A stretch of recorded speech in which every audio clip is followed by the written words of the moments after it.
Bijouterie Panso mividy volamena, mivarotra sy manamboatra firavaka volafotsy sy volamena, sahaza ho an'ny rehetra. Manolotra ho anao ny Le JT.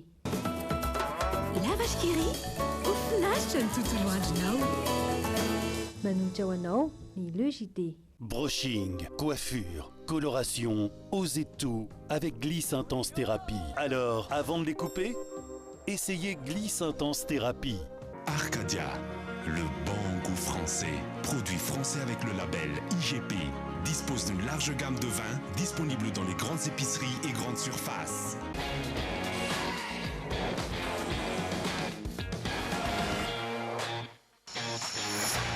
Techno manolotra ho anao ny Le JT. Avec le programme de fidélité Brico 10, économisez avec des remises et offres exceptionnelles à chaque achat. Valable dans tous les magasins Brico 10. Brico 10, manolotra anao.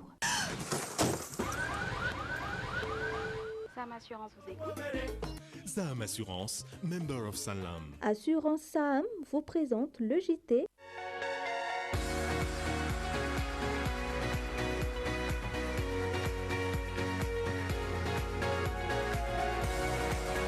Yaourt Iti, le yaourt préféré des Malgaches. Attention, très très très bon. Yaourt Iti, manolotra anao. Ny tsara sy hianan-kalalana ianao miaraka amin'ny savony manitra Orchard. Orchard, liberté et fraîcheur. Manolotra anao, Le JT. La Galerie Fema ouvre ses portes en plein centre-ville d'Analakil. Tout est réuni dans ce centre commercial moderne. Venez vite nous visiter. Galerie Fema, Ali, qualité et prix. Tsy mitsahatra mikaroka izay tsara ho an'ny zanaka sy lipi.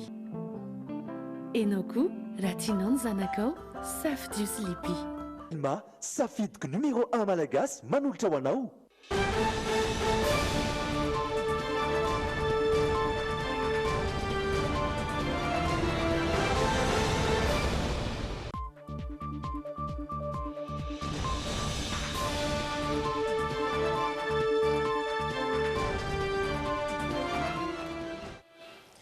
Sabotsy andro fahatelopolo ny volana novambra farany volana novambra marana kokoa amin'ity taona ity ny fotoanantsika miaraka amin'ny Le JT somary taratara fa andehantsika hanaraka avy hatrany loha temba vaovao any androany.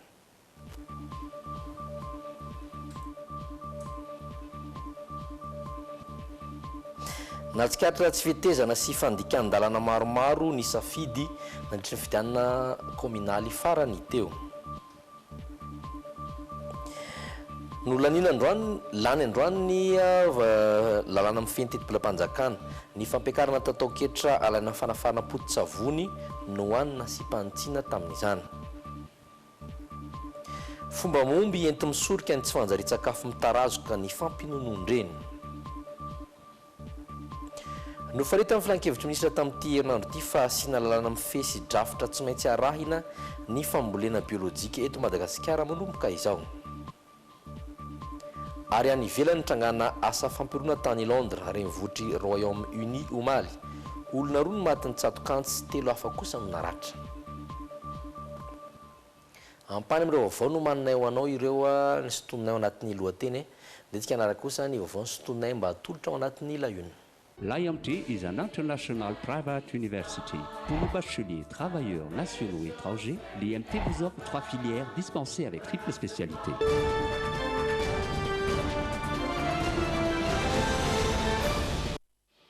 Feno itolakandro ny vokatra ho amin'ny fifidianana kominaly azony Rantsamangaka Anseny eto Antananarivo ao anatin'ny fifidianana izany hoe ny bureau fandatsaham-bato roa sy roanjato sy arivo samy nahazoam-bokatra avokoa any androany na izana tsy anaiza dia fantatra fa 7.20 amin'ny arivo no efa vita ny fitsiriana sy ny fikarakarana izany raha ny foronam-bokatra farany vonjomaika voray teny ivonseny iny ariva teo dia mitarika hatrany ny candidat naina ndresitoaina amin'ny isam-bato 7.70 isan-jato. Manaraka azy ny candidat natolotry ny Tokotima Rinandre Masinoro dia 7.70 isan-jato. Ary tsy nihetsika eto amin'ny larina fahatelo kosa ny candidat Rakoto Arsofaniry Alban izay nahazo 4.70 isan-jato. Tsara manamarika fa bureau fandatsaham-bato roa sy roanjato sy arivo no nahazoana vokatra vonjomaika ireo. Nahatratra 7.70 isan-jato ny tampandraisana anjara tamin'ny fidianana ben'ny tanana sy mpanalotsaina izay nitanterahana Rabi lasa teo.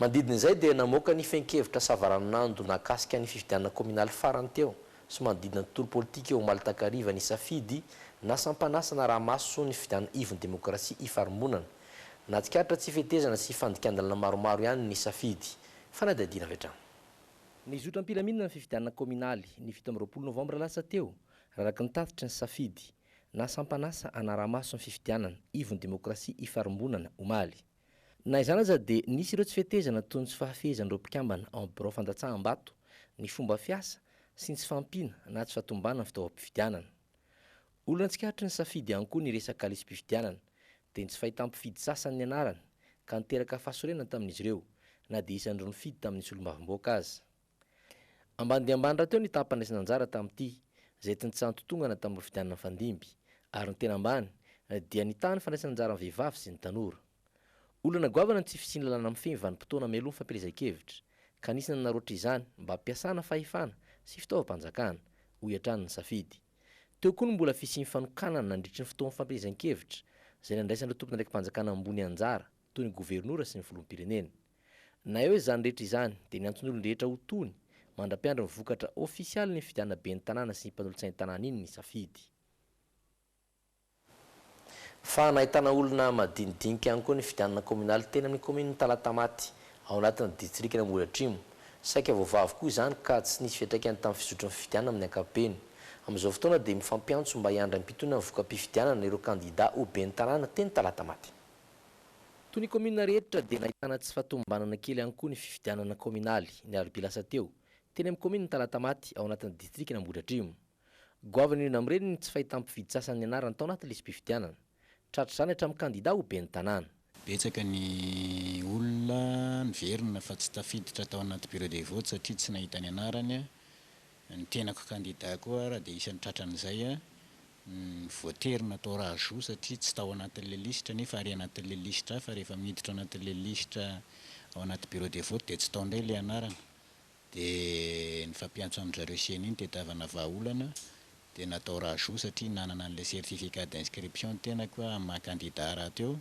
na izany aza dia manaiky ny voka-pifidianana na dia voavonjomaika azy ity kandida tsy miankina izay nirosaka teny commune Talatamaty ity miantso ireo kandida namany mba hanao toy izany koa izy ny voka-pifidianana efa hita tokoa ny fironany za manokana aloha eto ary mino aho fa ny kandida ny faninana rehetra dia tokony hanaiky ny voka-pifidianana izaho io zany avy amin'ny indépendance olokely izaho kandida Hubert Randriarivelo izay kandida be ny tanàna dia manaika ny voka-pifidianana izay mivoaka eo tenako manokana zany dia hitako tsara mihitsy fa nizotra ara-dalàna fifidianana ary lamina ary izay ny rarina mba ny fiaraha-miasa no itozana fa ny ady la politika efa tapitra tseo ary engany ny kandida izay naresy mba akasitraka ny vahoaka ary miangavy azy zay anao sosiny tsara eto amin'ny commune Talatamaty hatreo dia mitarika vonjomaika amin'ny salanisa 100 mahery kely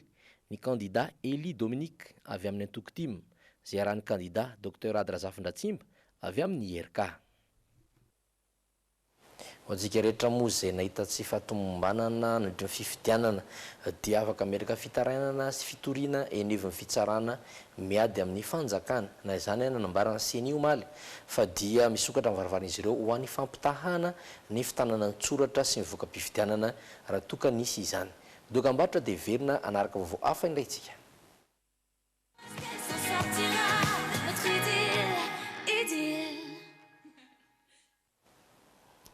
pejiny raharam-pirenena no nomboantsika ty tapany faharotia lany io takariva io ny volavolan-dalàna mikasika ny lalàna mifeny teti-polam-panjakana ho amin'ny taona 2024 solombavam-bahoaka dia 20 tamin'ny 4 tonga no nandany izany ilay fampiakarana ny tatao ketra alaina amin'ny fanafarana potitsavony no anina sy mpanotsiana tao anatin'ny LFI 2020 ity so ny andrinina sika sambola manana ny aritra teny Tsimbazaza no mitaritra antsika ny vaovao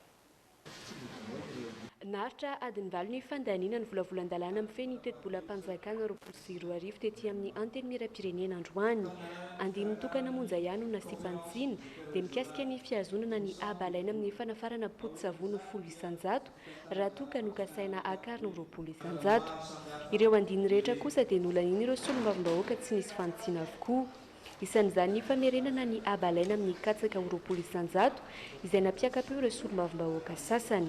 Eo ihany koa ny mahakasika ilay droit d'assise. Maninona raha andrasantsika ny famoahana an'izany code minier zany vao mampiditra n'ilay droit d'assise zay aloha voalohany satria ilay fitsipy-dalàna mihitsy zany mbola tsy eo zay ary amin'izany tsy fisian'izany no misy ny tsy fanaran-dalàna amin'ny sehatra ny aredina an-kibon'ny tany ka tokony apetraka aloha zany lalàna zany dia anana ary tezaina ny vahoaka anao anara-dalàna. Le tansampiny mampalahelo satria any azy any tena velisina hoe amposianao inona no hoan'ireo biby rehetra ny olona miezaka mamiompy koa zava-rehetra nge iainan'le katsaka daholo hatramin'ny ankizy ara mbola mihinana n'le sakafo amin'le vovo-katsaka ho any am-pianarana satria tsy any ambanivohitra tsy mihinana sisena sy vary zany vovo-katsaka anao terina dia tatazanao 10% dia teny zany hoe izy mihina koa zany tsisy soika raha tetezana ampinao 20% inona no ataonao amin'io. Mba tsy ho vato misakana ho an'ny fampandrosoana sy amin'ny fanatanterahana ireo velonranon'ny filoha dia nisafidy ny andany ilay volavolan-dalàna ihany ireo solombavam-bahoaka tsy miaradia amin'ny fitondrana.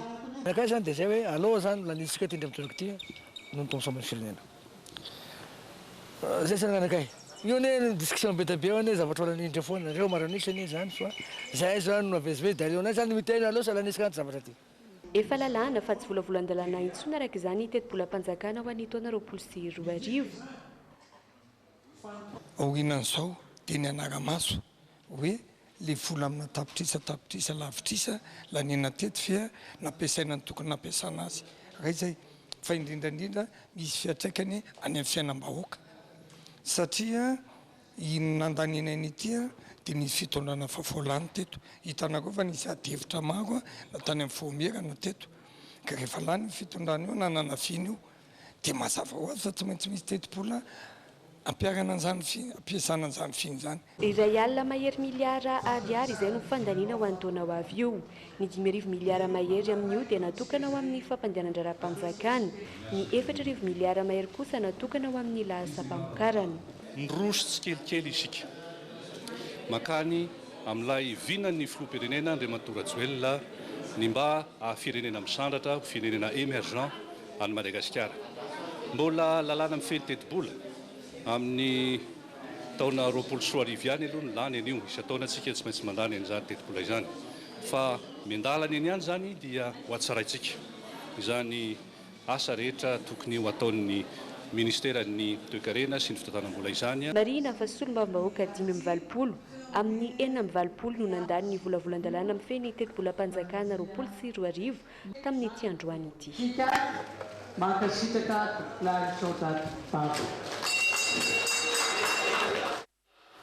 Femany pedi social dia fomba mahomby enti-misorika ny tsy fanjaira-sakafo mitarazoka ny fampinonondreny. Isan'ny tetan'ireny ny analavana hoenim-bola ny fiatoana amin'ny asa aorian'ny fiterahana. Hatreto dia ministera efatra ary orinasa tsy miankina 420 ihany no nahavita nametraka efitrano manokana ahafahan'ireny mampinono. Iray amin'ireo singa 4 mandrafitra ny fihetsika fototra fanaony ankonana ny fampinonondreny. Manohana ny UNICEF amin'ny fampafantarana izany ny fikambanany vehivavy mpanao gazety, mpitarika fivavahana, mpisehatra amin'ny fanatanjahantena ary ministera samihafa. Tanjona napetraky ny OMS ny ampiakarana ny tany fampinonondreny ho 700 raha tantarizay zaza 3,4 taona no voaro amin'ny fahafatesana. Tafiditra ao anatin'ny lalàna momba ny asa ny tokony sy ny efitrano manokana ahafahan'ireny mampinono. Saingy hatreto, ministera efatra ary orinasa tsy miankina 420 ihany no nahaja izany. Fantatra ihany koa fa mbola sarotra ny hatanterahany fiaton'ireny amin'ny asany mandritra ny 9 bolana aorian'ny fiterahana.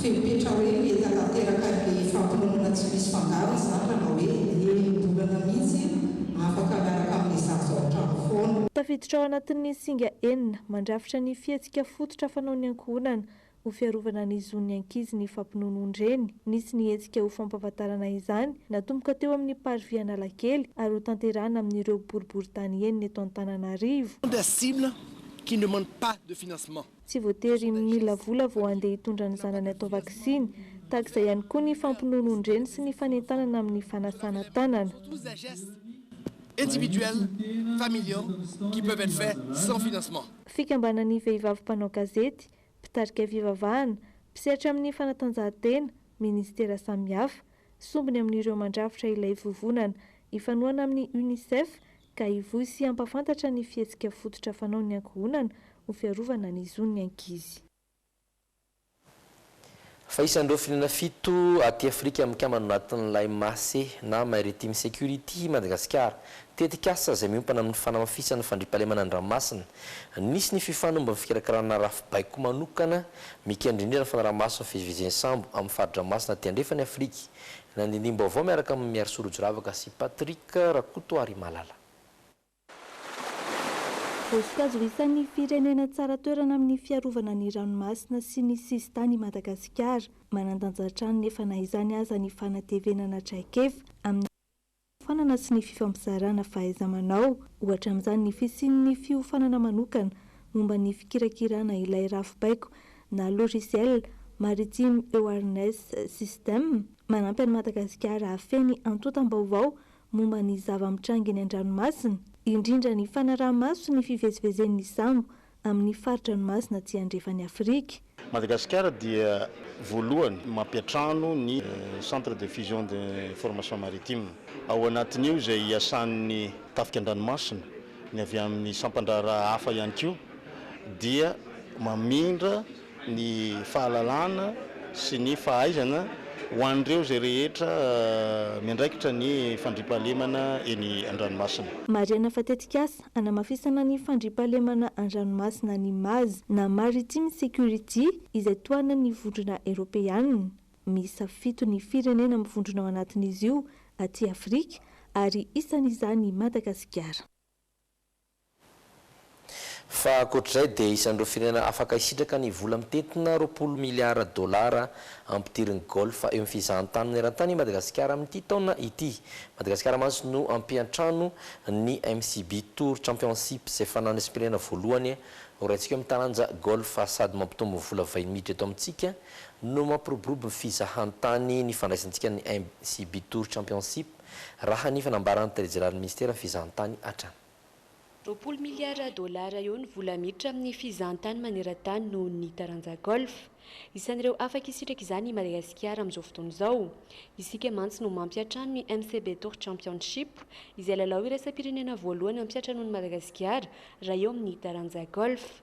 Ankoatra ny mahalalao azy noho izany dia anisany manampy be amin'ny fampiroboroboana ny fizahan-tany fampiatranona ny MCB Tour Championship. Firenena maro no ahita mivantana ny fifananana izay miainga avy eto Madagasikara. Voalohany zava-dehibe tokoa amin'ny sehatry ny fizahan-tany ny tournoina golf zao satria ny golf dia manana tanjaka manokana amin'ny alalan'ny hoe promotion destination Madagasikara, zany hoe fanatsahana amin'ny objectif ny ministère izay mba azahoana 500 000 touristes à l'horizon 2023. Ka noho izany zany ministera dia nanampy nanoana na ara-teknika na ara-bola an'ity hetsika ity. Mpilalao golf matianina miisa 770 avy amin'ny firenena maro no hifaninana ao anatin'ny MCB Tour Championship. Tanjon'ny Fédération Malagasy ny golf ao anatin'ity lalao iraisam-pirenena ity ny anaparitaka amin'ireo tanora ny fitiavana ny taranja golf. Ny tena antony nanaovana le fetin'ny golf ety amin'ny rova dia fanainganany vao ny tanora rehetra fampahafantarana ny taranja golf mba ho fantatro ny be maro fa anisan'ny taranja anankiray izy zany andehanantsika any amin'ny fampandrosoana ny firenena indrindrindrindra misehatra ny fizahan-tany. Ahatra 3 andro ny fifananana manana solotena iray mandray anjara amin'izany i Madagasikara. Marina fa vola mitentina €3,400 izany hoe manodidina ny 70 tapitrisa ariary ny loka ho an'izay mpandresy amin'ity MCB Tour Championship ity. Fa sehatra iray miandry ny tanora malagasy aroa ny fahazoan'ny baccalauréat ny fidirana amin'ireo orinasa offshore. Tsy latsaka ny 50 orinasa ireo no miorina eto Madagasikara amin'izao fotoana. Isan'ny mahasarika ireo mpampiasa vola ny fametrahana izany eto amintsika no fahaizan'ny toro malagasy mifeny asa ampanaovina azy hoy ny tompona andraikitra amin'ny orinasa vahiny iray. Mafy kokoa ny asa takina amin'ny malagasy raha ho an'ny sehatry ny offshore. Antony voalohany mahatonga ireo orinasa vahiny resy lahatra manorina ny rantsany eto amintsika. Ny ankamaroan'ireo orinasa ireo izay saika any ivelany avokoa ny mpanjifany. Isan'ny tanjaka entin'ny firoborobon'ny offshore ny fanomezana asa matotra ho an'ireo tanora, indrindra fa ireo izay vao nahavita fianarana. Za aloha zany mahita hoe ny eto Madagasikara tena mahay ny malagasy fa eo amin'ny resaka recrutement koa nefa sarotsarotra ihany amin'ny resaka niveau de français mbola somary manahirakirana ihany fa na izany mihoatra amin'ny firenena hafa tena afaka miteny hoe mahay ny malagasy sady tia mitandrina asa ihany koa. Manana 23 000 clients zay fidéliser zany hoe manomboka hatramin'ny voaloboka hatramin'ny farany le traitement dia misy asa foana afaka ataonay na dia misy ary ohatrany hoe sarotsarotra kely amin'ny resaka niveau. Ny fifehezana ny teny frantsay no fepetra voalohany sy lehibe indrindra amin'ny orinasa tahaka izao. Ny andro-tokom-pianan'ireo mpiasa ao aminy izay manoratra ho an'ny fanatsarana sy fitazonana ny lazan'ny mpanjifa izay mindrana azy ireo. Raha ho an'ireo orinasa misafidy ny amorona trano kala-pifandraisana manokana na pejy eny amin'ny internet dia zava-dehibe ihany koa ny fifehezana ny teknôlôjia vaovao sy ny informatika. Mahavelo ity asa ity ho an'ireo manam-paharetana sy manana finiavana. Mila mitenir ny engagement fotsiny ianao rehefa miasa hoe rehefa ity ny objectif dia tratrarina zay le izy. Ny olona tia professionnel daholo fa tsy sady entitra fa tsy hoe olona masika akory. Entitra zany izy amin'ny asa. Dia ilaina le izy raha hoe début de travail hoe petit boulot azo lazaina hoe petit boulot nefany koa afaka hoe tonga dia hoe io koa ny asa ataonao satria misy perspective d'évolution tsara ato raha hoe miasa ato. Zany hoe afaka miévoluer ianao fa tsy hoe iny foana dia isan'ireo orinasa offshore ny orina antaonany maro teto amintsika ohatra ny Linkeo manome vahana ny serasera sy ny trano kala-pifandraisana izay nanapa-kevitra ny hanitatra ny toeram-piasany ahafahan'ireo mpiasa malagasy mivelatra tsara ao anatin'ny tolotro omen'izy ireo. Ity orinasa ity izay manan-karama malagasy manodidina ny 200 eo amin'izao fotoana. Mankalaza ny faha-10 taona androany ny 2012 izay mivoaka atao amin'ny Akmil Antsirabe maro amin'izy ireo no efa mitana toerana ambony eo anivon'ny tafika malagasy sy ny fitondram-panjakana malagasy. Anisany andeha maro anisany indrindra ireto 2012 ireto. Isan-taona dia misy hatrany ny fankalazana tahaka izao. Ihany Rabarisosy Doda Rajaminjato mitady antsika ny fiotra fankalazana. Andiany faharoa amby folo miisa 10 eo ny tonga namarika ny faha-10 taona nivoahana tao amin'ny Akmil Antsirabe androany. Teny Ambohiba Sport Anosy Avaratra no natanterahana ny lanonana. Manambonahitra maro avy amin'ity andiany faharoa amby folo ity miaraka amin'ireo mpanabe azy ireo tamin'ny fotoan'androny no niarany lanona androany.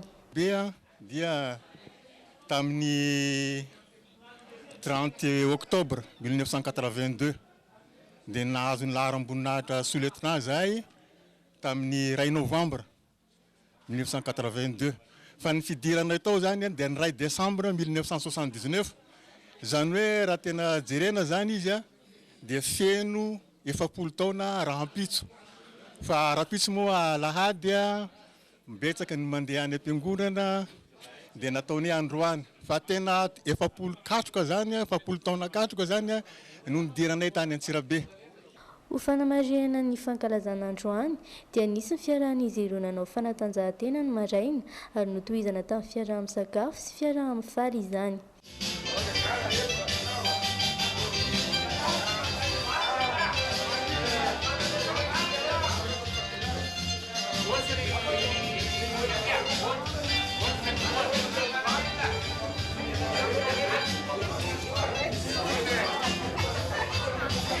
Atao eto zany sans distinction de grade mitovy daholo satria promotion anankiray.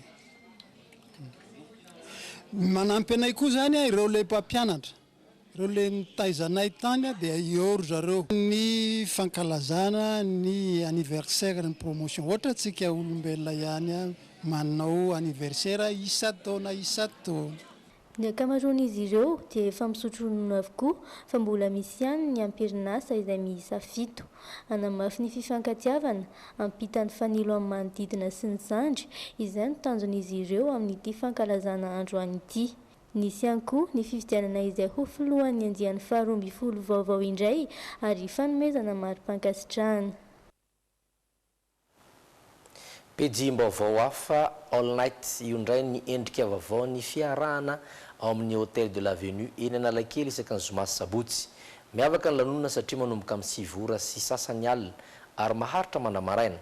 Azo antoka nefa na ny lanonana tsy atahorana ny parking ary misy hatrany ny tsakitsaky sy sakafo samihafa mandra-paraina ny andro. Fanadidina dokavarotra.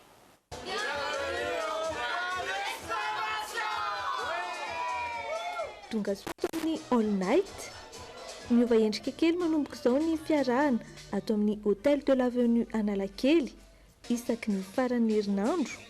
Noho izany mandramaraina ny lanonana sy ny fety ary ny fotoana ahafahana miala voly eto isaky ny zoma sy ny asabotsy. Ho an'izay tsy te hanenina, ne ratez pas de venir chez nous.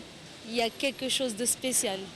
Ato aminay zany no afaka ahitana ny piste de danse izay akaiky varavarankely mahazo rivotra tsara, mangatsiatsika fa tsy mampiasa ventilateur na juste clim et tout ça. Donc zay sao dia efa anisana avantage kely azoko ilazana azy. Il y a tout un style de canapé spécial VIP mitongava maro e. Eto Analakely ampitan'ny lapan'ny tanàna no misy ny toerana malalaka satria mahazaka olona hatramin'ny 300 eo. Azo antoka ny parking ka tsy misy atahorana. Système lounge bar zany le izy fa misy sakafo. C'est comme un système resto là où vous pouvez avoir tapas, tsak-tsak. Tsy atahorana ny s'ennuyer koa satria ny DJ anay c'est le meilleur. Azo antoka araka izany ny hafanan'ny fiarahana. Tsy ho diso anjara raha teo ireo tsy nahatratra ny lanonam-panokafana ny all night party satria mbola hitohany io alina ny fety manomboka amin'ny 7 ora sasany ary mandra-barain'ny andro. L'hôtel de l'Avenue a toujours été un de ces endroits de culture et de loisirs et très cosmopolitain. Et on a un cinéma, on a des billards, on a un casino, on a la restauration, le bar. Fusionner tout ça ensemble et accueillir tout le monde pour s'amuser et se détendre dans un cadre qui est fait pour ça. Le plus de monde qu'on a, le plus on va s'amuser. Marisaka isan-pirenena nitsangana asa fampirona tany Londres renivohitry Royaume-Uni omaly. Olona roa no maty nitsatokanty sy 3 hafa kosa naratra. Ny vony fanjakana islamika ny tompony antoka tamin'ny asa fampirona io ary efa voasambotra ilaina vandoza. Fanampim-baovao. Un homme à terre encerclé par des policiers armés. Ikirotana tanteraka teto amin'ny manodidina ny London Bridge eto Londres renivohitry Royaume-Uni omaly tolakandro. Nisy mpampiororo iray nitondra antsy maranitra ary namely ireo sendra azy. Nandositra avokoa nahita maso izany olona 5 no lasibatra. Maty ny roa tamin'ireo voatsatokantsy ireo naratra mafy kosa ny 3 ambiny. Minitra vitsy monja dia tonga teny an-toerana ny polisy. Nasaina niala avokoa ireo olona manodidina ny toerana nitrangan'ny loza mba hanamora ny fisamborana ilay mpampiororo. Saron'ireo mpitandro filaminana soamantsara ilay navandoza no ny avy eo. Mpikambanao amin'ny vondrony fanjakana islamika ity voasambotra ity efa nigadra no ny asa fampiororona izy ary voaheritaona monja no nivoaka ny fonja. Olona 20 mahery nanatry maso no nantsony polisy amin'izao fotoana alainam-bavany momba ny zavany tranga. Efa nandefa 4 manameloka izao tranga izao ary nampionina ny fianakaviany manamanjo ny Prime Ministre Britannika Boris Johnson. Nanome tokony tena ny fa tsy atao vita mora foana ny asa fampiororona izay efa matetika tranga eto Royaume-Uni. Efa nandefa 4 ho an'ny Royaume-Uni manameloka izao fampiororona izao ihany koa ry zareo Amerikanina. Teto amin'ity toerana ity ihany no nitrangana asa fampiororona tamin'ny taona 17 olona 3 tao anatin'ny kamion no nanindrona antsy izay sendra tamin'ny fotoana io ka nafatesana olona 5. Fantatra fa ry zareo ao amin'ny vondrony fanjakana islamika trany no tompon'antoka tamin'izay. En juin 2017, 3 assassins. Ina koa ny vatetika amin'ny tapany faharoan'ny logité narahanao ireto manaraka ireto ao anatin'ny portrait aloha dia ny tantaram-piainana tovolahy iray 12 taona chef pâtissier mananlaza amin'ny tontolon'ny fanaovana mofomamy. Ao anatin'io ianao nantany olona ny fanalavana sy ny fahafantarana antsoina hoe LFI. Ary ny insolite dia resaka mahakasika ny barea isika androany. Ao anaty dokam-barotra kely dia verentsika orin'izay.